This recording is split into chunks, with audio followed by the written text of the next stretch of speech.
another action from the board meeting was the changes the board made to some of the density regulations. Let's talk about what those changes are and where this came from.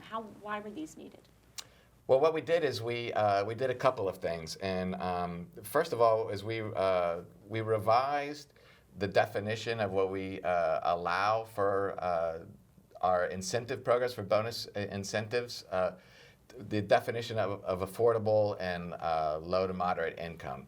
We wanted to make sure that we had, as we move forward with implementation of the Housing Arlington initiative, that we had the maximum flexibility to target across the spectrum of income. So not just those at the very bottom and those making below 60% of area median income, but actually able to look at tools that would allow us to address those making up to a higher level, whether that's 120 or 150%. We weren't very specific on what the upper level is, and so that was one important change that we made.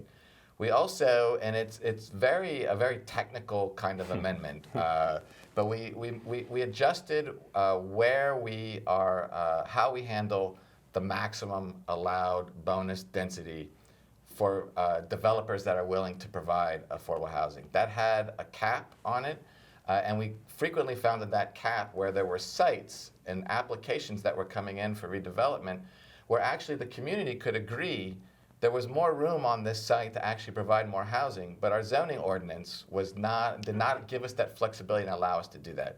So we wanted to modernize the zoning ordinance and allow where we could consider that additional density, where the plans allow for it and where the site can support it and the infrastructure can support it. And so we wanted to do that as well. And then likewise, sort of the inverse, the yin to the yang, if you will, on that was where we allow for bonus height. We had previously in the zoning ordinance allowed there was no cap on the amount of height that the board had the authority to grant in exchange for affordable housing.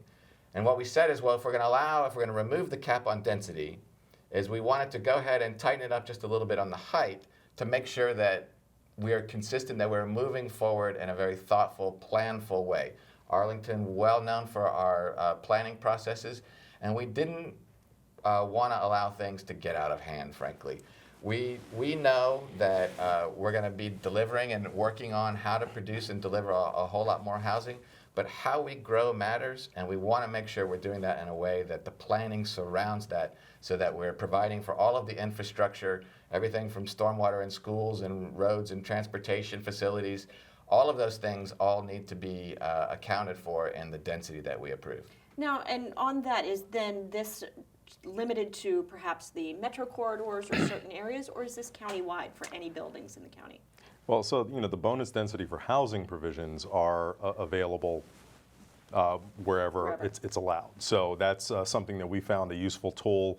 As Eric said, we were essentially limiting our ability to consider really good proposals that had broad community support, which as a public servant doesn't make any sense. If everybody wants something to happen, that you have a constraint limiting you from even considering it and having a conversation, that was sort of the low-hanging fruit, and that's really a key takeaway from this. We've said, you know what, let's take away that artificial barrier, because when it comes to community facilities and housing, we're not going to let something that was developed years ago having the unintended consequence of limiting our ability to deliver that today.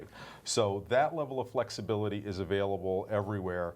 We did have conversations about height and changes to height and considering what the board could consider at a particular time, and that's a little bit more wonky and is more limited based on different planning areas and different plans that govern a particular area, but this one is something that applies countywide.